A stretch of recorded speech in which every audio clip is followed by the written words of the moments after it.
जय श्री कृष्ण। ओम नमो भगवते वासुदेवाय नमः। श्रीमद् भागवत गीता जी का 18वें अध्याय का पाठ। आज श्री गीता जयंती जी भी है। 18वां अध्याय मोक्ष संन्यास योग। यह अध्याय गीता का सार भी है। भगवत गीता के 11वें अध्याय में जब श्री कृष्ण ने अर्जुन को अपने विराट स्वरूप का दर्शन कराया तो वह उनके प्रति नतमस्तक हो गया। वह पहचान गया था कि ऐसा रूप तो भगवान का ही हो सकता है। तब अर्जुन को इस बात का दुख हुआ कि वह अब तक साक्षात भगवान को अपना सखा व प्रिय मित्र ही समझता रहा, जबकि वह तो पूरी सृष्टि के रचयिता हैं। अतः अर्जुन अपने सभी संशयों का समाधान कर लेना चाहता है। अपने इसी उद्देश्य की पूर्ति के लिए अर्जुन ने इस 18वें अध्याय में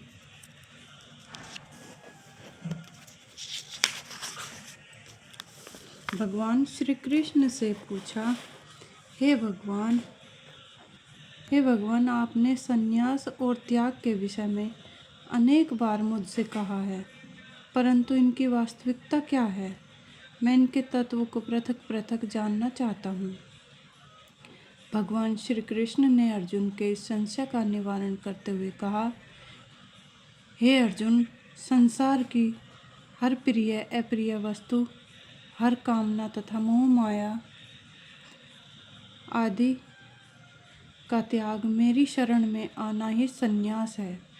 मेरी शरण में आकर केवल मेरी भक्ति को अपनी कामना मानकर और मुझ में रम जाने को त्याग और संन्यास कहते हैं। यह तो मैंने अपने मतानुसार त्याग और संन्यास बताया है, परंतु शास्त्रों का मत भिन्न है। अब उन शास्त्रों का मत सुन। एक शास्त्र यह कहता है कि भले और बुरे दोनों कर्मों का त्याग कर देना चाहिए, क्योंकि अच्छे कर्म का फल अच्छा और सुखदायक होता है, जबकि बुरे कर्म का फल बुरे आचरण वाला दुख भोगता है। अच्छे कर्म करने वाले के पांव सोने और चांदी की बेड़ियों से बंधे होते हैं तथा बुरे कर्म करने वाले के पैर भी बेड़ियों से जकड़े होते हैं, भले ही वह बेड़ी लोहे की ही क्यों न हो। अर्थात अच्छे और बुरे कर्म दोनों कर्म बंधनों में बांध देते हैं, अतः इनका त्याग कर देना ही उचित है। हे कुंती पुत्र अर्जुन, एक शास्त्र यह भी कहता है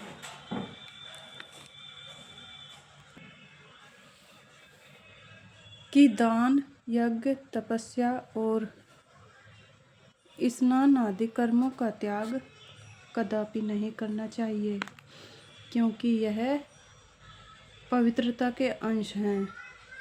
इन कर्मों को करने से शरीर पवित्र होता है।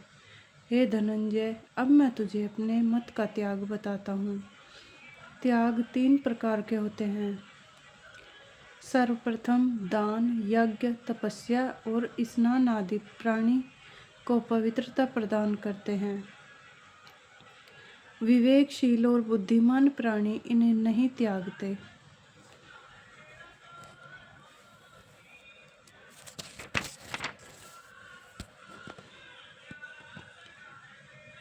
क्योंकि उनके लिए यह भले कर्म है। किसी के प्रति भलाई अथवा भला कर्म करके वह उसका फल नहीं चाहते। अतः मेरे मत के अनुसार यह बात भली है, भले कर्म करके उनका फल ना चाहने वाले प्राणी सर्वश्रेष्ठ हैं। हे अर्जुन, आलस्य अज्ञानी के ज्ञान का भाव है। जो प्राणी सद्कर्म का महत्व न समझकर उसे त्याग दे और जो प्राणी किसी अन्य प्राणी से मोहित होकर सद्कर्मों का बहिष्कार करे, वह राजसी त्याग कहलाता है। जो प्राणी शारीरिक दुख से भयभीत होकर कर्म का त्याग करे, अर्थात जो मन में यह धारणा बनाकर न नहाए कि पानी ठंडा है और स्नान करने से ठंड लगेगी, ऐसा त्याग तामसी होता है, जिसका प्राणी को कोई फल प्राप्त नहीं होता। हे कौन्ते, जो सद्कर्म को करे, दिल में यह भाव रखे कि मेरा क्षत्रिय अथवा ब्राह्मण कुल में जन्म होना दुर्लभ है, स्नान आदि कर्म करना मेरे लिए अच्छा है तथा कर्म करके उसके लाभ की इच्छा कदापि न करे, ऐसा त्याग सात्विकी कहलाता है। बुद्धिमान प्राणी स्नान आदि सत्कर्मों को कभी निंदित नहीं करते और स्वयं ऐसे सद्कर्मों का त्याग भी नहीं करते। वे मन में निश्चय की भावना लेकर इन सद्कर्मों को करते हैं, लेकिन अपने मन के किसी भी कोने में फल की भावना नहीं रखते। हे पार्थ, ऐसे प्राणी विवेकशील होते हैं। विवेक अथवा निर्मल बुद्धि से ज्ञान पैदा होता है। जिस प्राणी के हृदय में मेरी महिमा और उसका ज्ञान उपजता है, वह सांसारिक बंधनों से मुक्त होता है। अतः हे अर्जुन, यदि प्राणी मेरे मर्म को जानना चाहता है तो उसे सद्कर्मों का त्याग कदापि नहीं करना चाहिए। जिस प्रकार प्राणी संघर्ष करता हुआ अपने लक्ष्य की ओर बढ़ता है और लक्ष्य प्राप्त कर लेता है, उसी प्रकार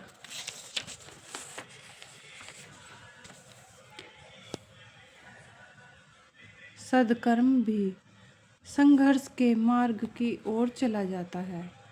सृष्टि में ऐसा कोई भी शक्तिशाली प्राणी नहीं है जो इन सद्कर्मों का त्याग करने का साहस कर सके। हे अर्जुन, माता पिता के संसर्ग से माता के पेट में जब से जीव आता है, तब से अपनी जीवन यात्रा के अंतिम दिन वह कभी भी न तो निष्कर्मी होता है और न ही त्यागी।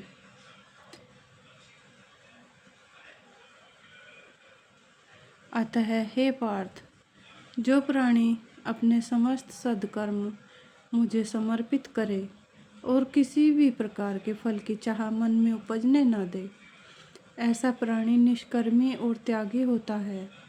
हे कुंती पुत्र अर्जुन, अब मैं तुझे मनुष्य के प्रतिदिन करने वाले कर्मों के फल के विषय में बताता हूँ। यह फल 3 प्रकार के होते हैं। अब उनकी व्याख्या सुनो। भले कर्म का फल सुख, बुरे कर्म का फल दुख और बुरे भले कर्मों का फल मिश्रित होता है। यह 3 प्रकार के फल प्रतिदिन हर प्राणी को भोगने पड़ते हैं, मगर जो प्राणी सांसारिक मोह माया को त्याग कर मेरी शरण में है और मुझे समर्पित है, उन्हें सुख की ही प्राप्ति होती है। हे अर्जुन, प्राणी द्वारा किए गए जो भी अच्छे या बुरे कर्म होते हैं, उनका संचालन प्राणी की इंद्रियों और मन के द्वारा होते हैं। देहधारी प्राणी के अंदर अकर्ता है, अर्थात वह कुछ भी नहीं करती, लेकिन फिर भी पवित्र और निर्मल है। हे धनंजय, आत्मा को वही पहचान सका है जिसकी बुद्धि निर्मल तथा मन उज्ज्वल है। परंतु जिनकी बुद्धि भ्रष्ट है और नेत्र होते हुए भी नेत्रहीन है, ऐसे प्राणी न तो आत्मा की महत्ता समझ सकते हैं और न ही उसे पहचान सकते हैं। आत्मा को इस बात का अहंकार नहीं होता कि वह आत्मा है, अर्थात वह कोई कर्म नहीं करती। अच्छा बुरा जो कर्म किया जाता है,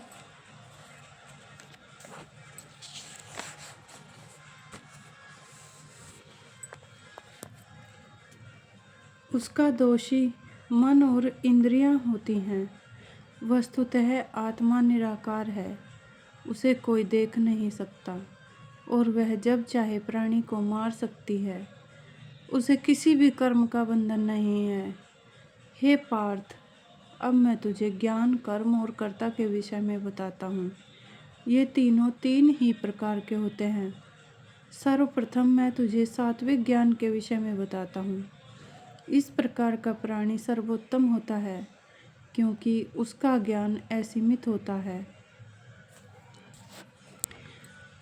ऐसे ज्ञानी को केवल अविनाशी आत्मा ही दिखाई देती है। वरन वह गरीब अमीर तथा उच्च या नीच सबके साथ एक समान व्यवहार करता है। मन में किसी के प्रति द्वेष की भावना नहीं रखता। वह कोई ऐसा कार्य नहीं करता जिससे किसी अन्य प्राणी को कोई कष्ट पहुँचे। यही सात्विक प्राणी की विशेषता है। हे धनुर्धर अर्जुन, अब राजसी ज्ञान सुन। जो प्राणी सर्वथा यह कहे कि यह मेरा है, यह तेरा है, या सब कुछ मेरा सब तेरा नहीं है, वह राजसी ज्ञान कहलाता है। तीसरे प्रकार के प्राणी तामसी ज्ञान के होते हैं। इस ज्ञान के द्वारा ज्ञानी को हर प्राणी में बुराई नजर आती है। उसकी दृष्टि में केवल मैं ही अच्छा होता हूँ, बाकी सब बुराई से सराबोर रहते हैं। तामसी प्राणी को हर किसी के साथ बैर भावना रखने में ही आनंद आता है। हे धनंजय, कर्म भी 3 प्रकार के होते हैं। सबसे पहले मैं तुझे सात्विक कर्म के विषय में बताता हूँ।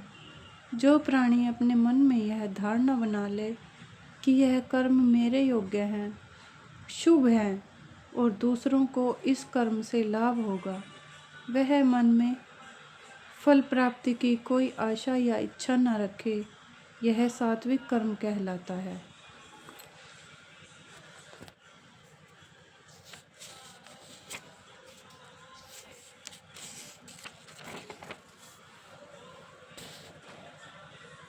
हे कौन्ते, अब मैं तुझे राजसिक कर्म के विषय में बताता हूँ। जो प्राणी कर्म के साथ साथ मन में फल की इच्छा और अहंकार की भावना रखकर यह कहता फिरे कि यह कर्म मैंने किया है तथा उस कर्म को करने में कई प्रकार के कष्ट उठाने पड़े, ऐसे कर्म राजसी कर्म कहलाते हैं। जो प्राणी मोह माया के बंधन में बंधा रहे, अपनी बड़ाई का प्रदर्शन करता फिरे, अपने बल को दिखाना अपनी शोभा समझे अथवा किसी पर घात करे और किसी के दिल को चोट पहुँचाए, ऐसे प्राणी के कर्म तामसी कर्म कहलाते हैं। हे पार्थ, अब मैं तुझे कर्मकर्ता के विषय में बताता हूँ। सर्वोत्तम कर्मकर्ता सात्विक कहलाता है। यदि सात्विक प्राणी धर्म कर्म के कार्य, यज्ञ, महोत्सव, हवन, श्राद्ध इत्यादि करे, मन में किसी भी प्रकार के फल की इच्छा न रखे, मन अहंकार रहित हो, हृदय में हमेशा यह भावना रखे कि मैं तो तुच्छ हूँ, मुझे तो जो कुछ दिया है परमेश्वर ने ही दिया है, अर्थात किसी अच्छे कर्म के पश्चात उसका आडंबर न करे, हर कार्य को सहज भाव से करे, कार्य बिगड़ जाए तो उसका शोक न करे और कार्य के विधि पूर्वक पूर्ण हो जाने पर खुशी को प्रदर्शित न करे और ईश्वर कृपा से जैसा भी भोजन मिले उसे उसका प्रसाद समझकर ग्रहण कर ले।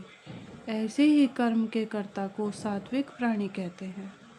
जो तन मन से अपवित्र रहे, धार्मिक कर्म आदि करते समय हर्ष या शोक से ग्रस्त हो, मन में स्वयं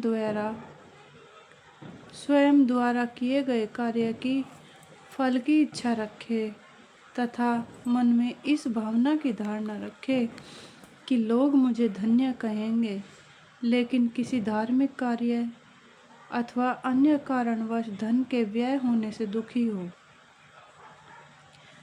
ऐसे कर्ता को राजसी कर्ता कहते हैं।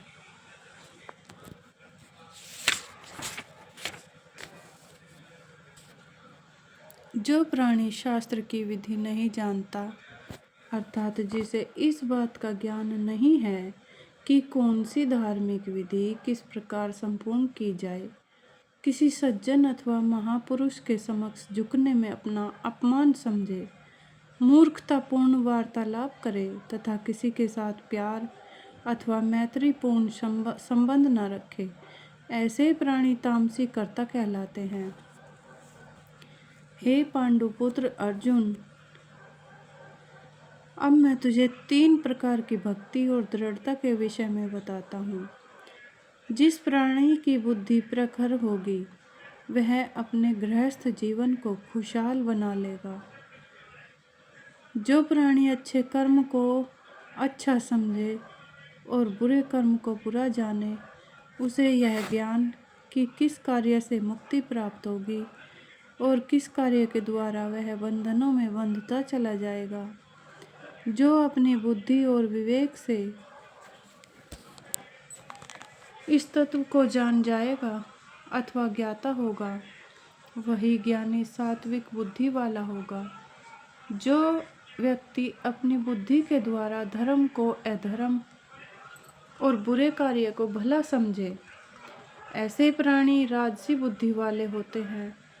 हे प्रथा पुत्र, तामसी बुद्धि वाला व्यक्ति सूक्ष्म विचारना शक्ति के कारण अधर्म को धर्म के रूप में धारण करने वाला, अर्थात अर्थपूर्ण को अनर्थपूर्ण मानने वाला, अन्य प्राणियों से मन में द्वेष की भावना रखने वाला, जीवों को पीड़ित करने वाला तथा विषादपूर्ण स्थितियों से घिरा रहने वाला होता है। हे धनंजय, दृढ़ता भी 3 प्रकार की होती है, सात्विक, राजसी और तामसी। जिसका मन निश्चल हो, प्राणी के वशीभूत हो, इंद्रियां वश में हो तथा मन हर समय प्रभु चरणों में तल्लीन रहे, वही सात्विक दृढ़ता वाला होता है।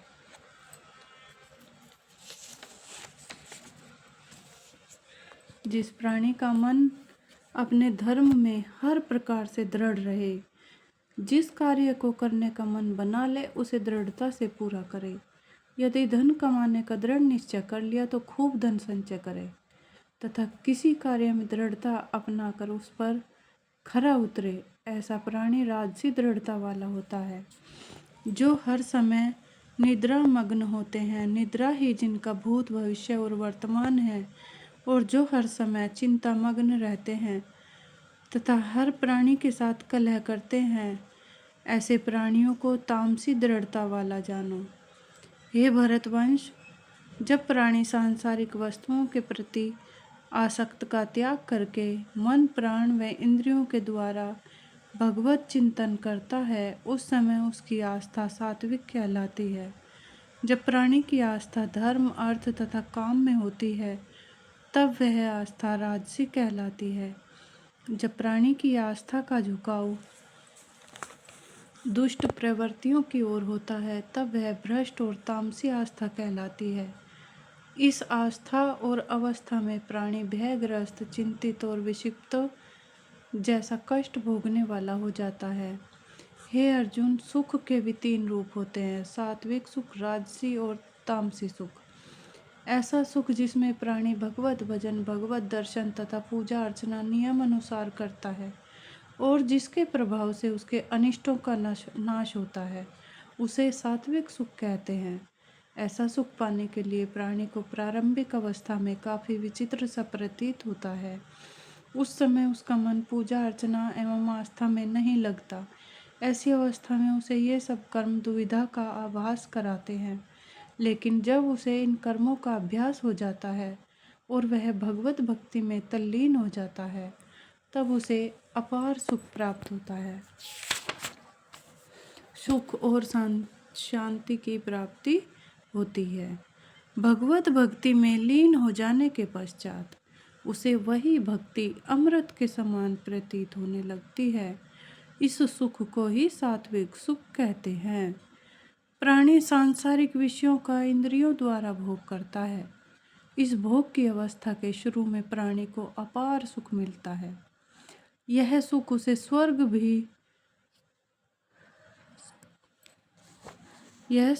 स्वर्ग भोगने के समान लगता है, परंतु धीरे धीरे यही सुख उसके लिए नरक के समान प्रतीत हो जाता है।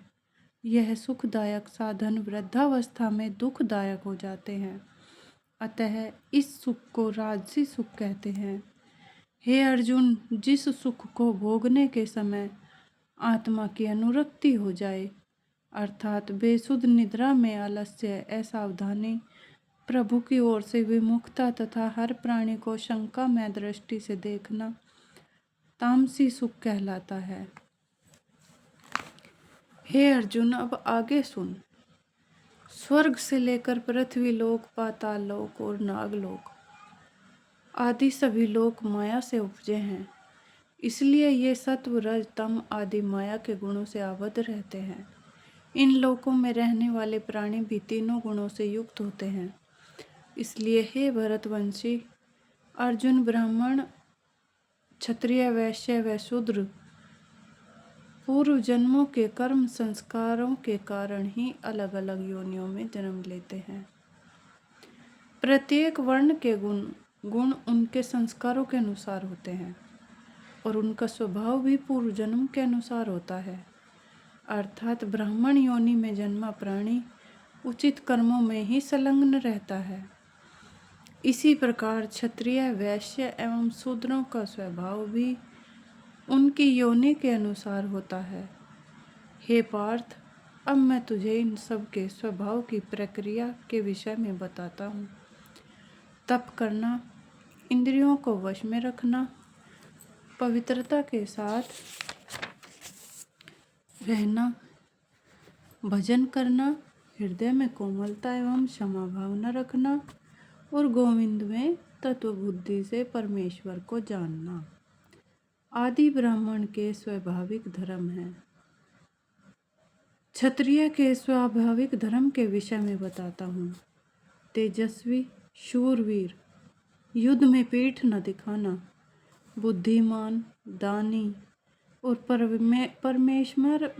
परमेश्वर में श्रद्धा होना क्षत्रियों के स्वाभाविक लक्षण कहे गए हैं। वैश्य के स्वाभाविक लक्षण हैं व्यापार करना, खेती करना, गौओं का पालन करना तथा लेन देन के व्यापार में छल कपट आदि का व्यवहार न करना। हे पार्थ, शूद्र इन तीनों वर्णों की सेवा करने के लिए पैदा होता है। जो मिल जाए उसी में संतोष करना शूद्र का स्वाभाविक धर्म माना गया है। हे भरतवंशी अर्जुन, सभी वर्णों के प्राणियों को अपने अपने कर्म में प्रवृत्त होने से ही सिद्धि तथा मोक्ष की प्राप्ति होती है। प्राणी के जन्म के उपरांत ही उसमें संस्कार पड़ते हैं। अर्थात यदि कोई ब्राह्मण कुल में जन्म लेता है तो उस प्राणी पर ब्राह्मण कुल के संस्कार किसी न किसी रूप में अवश्य पड़ते हैं, लेकिन उसके पूर्व जन्म के कर्मों के अनुसार ही इस जन्म में योनि मिलती है। यदि पूर्व जन्म के कर्म श्रेष्ठ हैं तो उसे श्रेष्ठ योनि में जन्म मिलता है।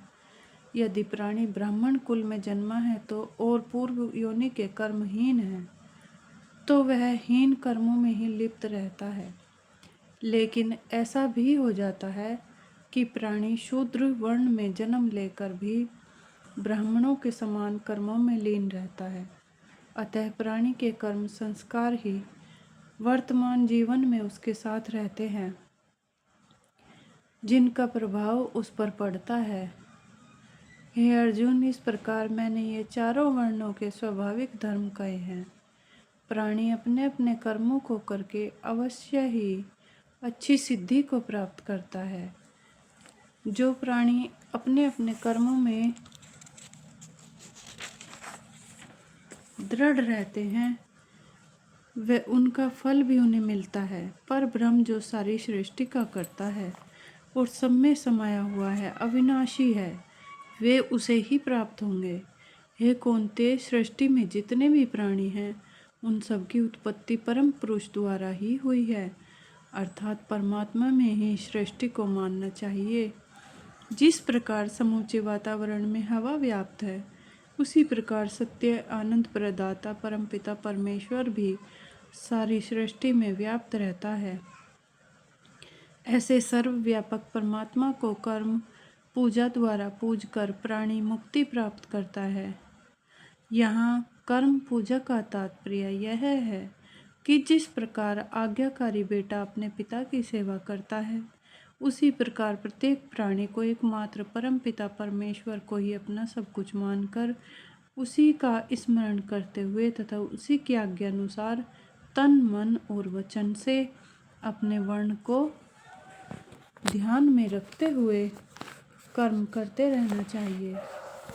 हे अर्जुन, दूसरे का धर्म कितना ही श्रेष्ठ क्यों न हो और अपना धर्म कितना ही हीन क्यों न हो, तब भी अपना धर्म दूसरे के धर्म से श्रेष्ठ होता है, क्योंकि अपने धर्म के पालन से ही प्राणी की मुक्ति का मार्ग प्रशस्त होगा। इसलिए हे पार्थ, यदि अपना कर्म शास्त्रोक्त वर्णाश्रम के अनुसार कितना ही दोषपूर्ण क्यों न हो, उसका त्याग करना कदापि उचित नहीं है। सभी कर्म किसी न किसी रूप में दोषपूर्ण है। अग्नि धुएं से मुक्त होती है, यदि उसमें धुएं वाली लकड़ी डाल दें तो वह निर्मल अग्नि को बिगाड़ देगी। जिस प्राणी की सांसारिक या असंसारिक अर्थात भौतिक पदार्थों और सुख आदि में बिल्कुल भी निष्ठा नहीं है, उसकी बुद्धि ऐसे सुखों की ओर प्रवृत्त नहीं है तथा उसकी कोई इच्छा फल की कामना भी नहीं है, और जिसकी अंतरात्मा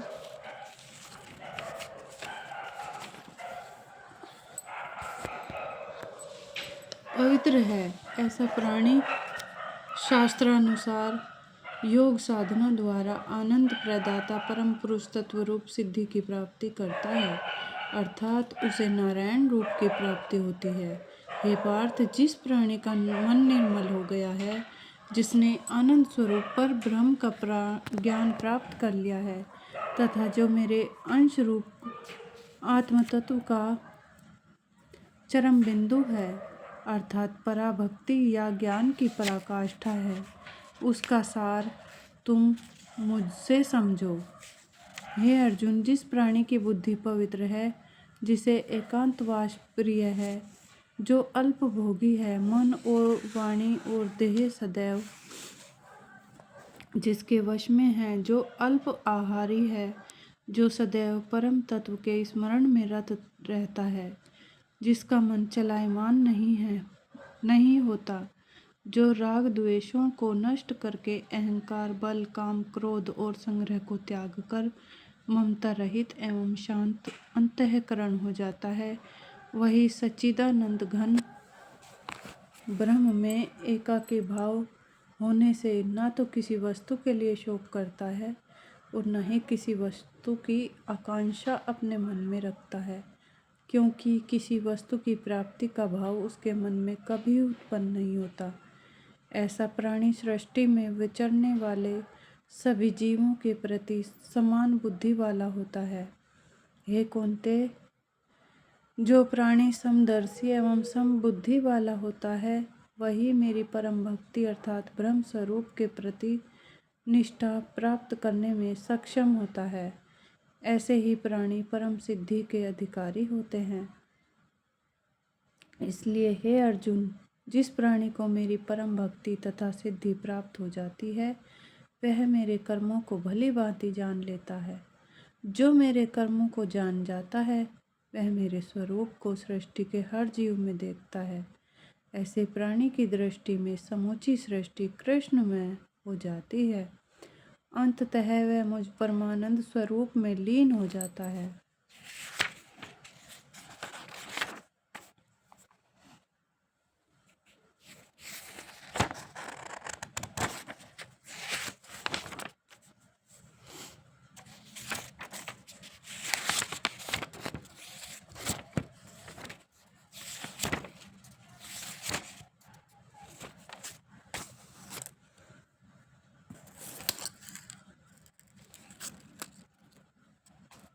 अर्थात जो प्राणी मेरे प्रकाशमय स्वरूप का सदैव चिंतन करता है, वह अपने अंतिम समय में मेरे ही प्रकाशमय स्वरूप में विलीन हो जाता है। ऐसी ही स्थिति को मोक्ष कहते हैं, जिसे प्राप्त करना आसान नहीं है। इसलिए हे कुंती नंदन, तू जो भी अच्छा अथवा बुरा कर्म करे, उसे निर्मल मन के साथ मुझे अर्पित कर दे। मेरे प्रति सदैव निष्ठा और मेरा स्मरण करते हुए कर्म कर। जब तेरा मन निरंतर कर्म करते हुए मुझ में ही समाया रहेगा, तभी तू मेरी कृपा का अधिकारी बनेगा और जन्म मरण आदि दुखों से मुक्त हो जाएगा। यदि तू अहंकार की भावना में लीन होकर अहंकार की भावना में लिप्त होकर मेरे मुख से निकले वचनों को अपने रोम रोम में नहीं समाएगा तो तू अपने परम ध्येय से भटक जाएगा।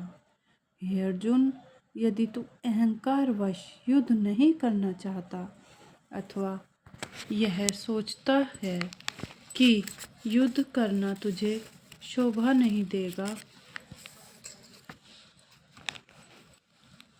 क्योंकि युद्ध भूमि में तेरे अपने सगे संबंधी हैं, तो यह तेरी सोच निरर्थक है। तू क्षत्रिय है, इसलिए तुझे युद्ध अवश्य करना होगा। युद्ध करना तो क्षत्रिय का स्वभाव है और तेरा यह स्वभाव ही तुझे युद्ध के लिए प्रेरित करेगा। यह तो निश्चित ही है हे भरतवंशी अर्जुन, तू मोहवश होने के कारण जिस कर्म से विमुख होना चाहता है वह कर्म तुझे अपने क्षत्रिय स्वभाव के कारण करना ही पड़ेगा, क्योंकि प्रत्येक प्राणी के हृदय स्थल में अंतर आत्मा के रूप में स्थित परमात्मा अपनी माया के द्वारा उसे उकसाता है। इसलिए हे पार्थ, तू मोह माया अहम प्रतिष्ठा एवं संकोच आदि का त्याग करके परमात्मा की शरण में जा। वही सर्वोत्तम स्थल है।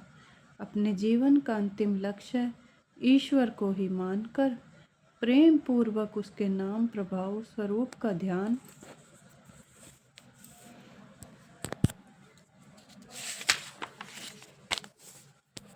तथा गुणगान कर। इस प्रकार तू निष्काम भाव से उस ईश्वर के प्रति अपने आप को समर्पित कर दे। हे अर्जुन, ऐसा करने से तुझे परमपिता परमेश्वर ईश्वर की कृपा से पर ब्रह्म पद की प्राप्ति होगी। हे कौन्तेय, तू मेरा सखा है तथा परम प्रिय है, इसलिए मैंने केवल तुझे ही इस गूढ़ व रहस्यमयी ज्ञान का उपदेश दिया है। अन्य प्राणियों के लिए इस ज्ञान को प्राप्त करना अति दुर्लभ है। मेरे द्वारा दिए गए इस गूढ़ ज्ञान के मार्ग पर विचार करने के उपरांत अब तेरा यह कर्तव्य है कि तू अपने हित के लिए अच्छा या बुरा निर्णय ले। भगवान श्री कृष्ण के इन वचनों को सुनकर अर्जुन मौन हो गया। भगवान श्री कृष्ण उसके चेहरे पर आते जाते भावों को पढ़ने लगे और फिर गंभीर स्वर में बोले, हे अर्जुन, संपूर्ण गोपनीयों में भी अति गोपनीय और परम हितकारी वचनों को तू एक बार फिर सुन। क्योंकि तू मेरा परम प्रिय है, इसलिए परम हितकारी वचन भी मैं तुझे कहूँगा। हे कौन्तेय, नित्य निरंतर अचल मन अतिशय श्रद्धा एवं भक्ति सहित निष्काम भाव से नाम गुण और प्रभाव के श्रवण कीर्तन मनन तथा पठन पाठन द्वारा केवल मुझे भज। तू मन वाणी और शरीर के द्वारा सर्वस्व मुझे अर्पण करके श्रद्धा भक्ति एवं प्रेम से सर्वशक्तिमान विभूति बल ऐश्वर्य माधुर्य गंभीरता उदारता वात्सल्य और सुहृदयता आदि गुणों से संपन्न सबके आश्रय रूप वासुदेव को विनय भाव पूर्वक एवं भक्ति सहित साष्टांग दंडवत प्रणाम कर। ऐसा करने पर तू मुझे ही प्राप्त होगा। यह मैं तेरे लिए सत्य प्रतिज्ञा करता हूँ, क्योंकि तू मेरा अंतरंग प्रिय सखा है। इसलिए हे अर्जुन, तू कर्म रूप सभी धर्मों का परित्याग करके मेरी शरण ग्रहण कर। हे सखा, जब तू मेरे प्रति एकनिष्ठ होकर मेरी ही शरण ग्रहण करेगा तो मैं तुझे सभी प्रकार के पापों से मुक्त कर दूंगा। किसी भी प्रकार का शोक मत कर हे धनंजय। गीता का यह अति रहस्यमय व गूढ़ ज्ञान मैंने तेरे हित को ध्यान में रखते हुए केवल तुझे ही दिया है। गीता रूप परम रहस्य को कभी भी किसी ऐसे प्राणी को नहीं बताना चाहिए जो जप तप और भक्ति न करता हो तथा शास्त्रों वेदों ईश्वर एवं वृद्धजन प्राणियों के प्रति श्रद्धा भाव न रखता हो। जो प्राणी भक्तिहीन हो, जिसकी किसी भी ज्ञान में रुचि न हो, जो इस गूढ़ ज्ञान की निंदा करता हो, और जिसके लिए यह ज्ञान शून्य के समान हो, ऐसे प्राणी को यह ज्ञान कदापि नहीं देना चाहिए। मगर जो प्राणी भक्त वत्सल हो, ज्ञानियों और वृद्ध जनों का सम्मान करता हो तथा ईश्वर में विश्वास रखते हों, उसे गीता का ज्ञान अवश्य और प्रसन्नतापूर्वक देना चाहिए। क्योंकि जो प्राणी मुझ में निष्ठा रखते हुए अति गोपनीय गीता के इस ज्ञान को मेरे भक्तों में बांटता है, वह मुझे ही प्राप्त होता है, इसमें कोई संदेह नहीं है। इससे बढ़कर मेरा अतिशय प्रिय कार्य करने वाला ना तो प्राणियों में कोई है और ना ही इस अत्यंत प्रिय पृथ्वी पर होगा। इसलिए हे अर्जुन, जो प्राणी हम दोनों के मध्य हुए एक धर्म में संवाद रूप गीता शास्त्र को पढ़ेगा, अर्थात नित्य निरंतर पाठ करेगा अथवा श्रवण करेगा, वह पापों से मुक्ति पाकर श्रेष्ठ लोकों को प्राप्त होगा, अर्थात वह उस पद को प्राप्त होगा जो श्रेष्ठ जनों को प्राप्त है।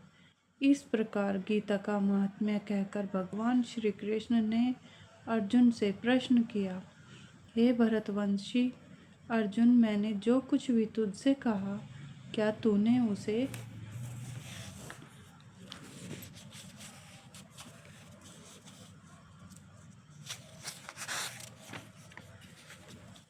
एकाग्र व शांत चित्त से सुना? जो अज्ञान अथवा मोह तेरी अज्ञानतावश तेरे मन में उपजा था, क्या वह नष्ट हुआ? भगवान श्री कृष्ण के इस प्रश्न का उत्तर देते हुए अर्जुन भाव विभोर होकर बोला, हे अच्युत, आपकी कृपा से मेरा मोह अब नष्ट हो चुका है, अर्थात मैं अब मोह से मुक्त हो गया हूँ तथा ज्ञान से सराबोर हो गया हूँ। हे कृपा निधान, अब मेरे सभी संशय समाप्त हो चुके हैं और मेरा मन स्थिर हो गया है। अब मैं आपकी आज्ञा की प्रतीक्षा में हूँ। आप जो भी आज्ञा देंगे उसका अवश्य पालन करूँगा। यह वचन कहकर अर्जुन बार बार भगवान श्री कृष्ण के समक्ष नतमस्तक होने लगा। भगवान श्री कृष्ण ने अर्जुन के यह शब्द सुनकर कहा, हे अर्जुन, मेरी आज्ञा अनुसार तू क्षत्रिय धर्म का पालन कर, यह मेरी तेरे लिए आज्ञा है। श्री कृष्ण के ऐसा कहने पर अर्जुन ने गांडीव उठा लिया और शीश झुकाकर उनकी आज्ञा का पालन करते हुए तैयार हो गया। इसके उपरांत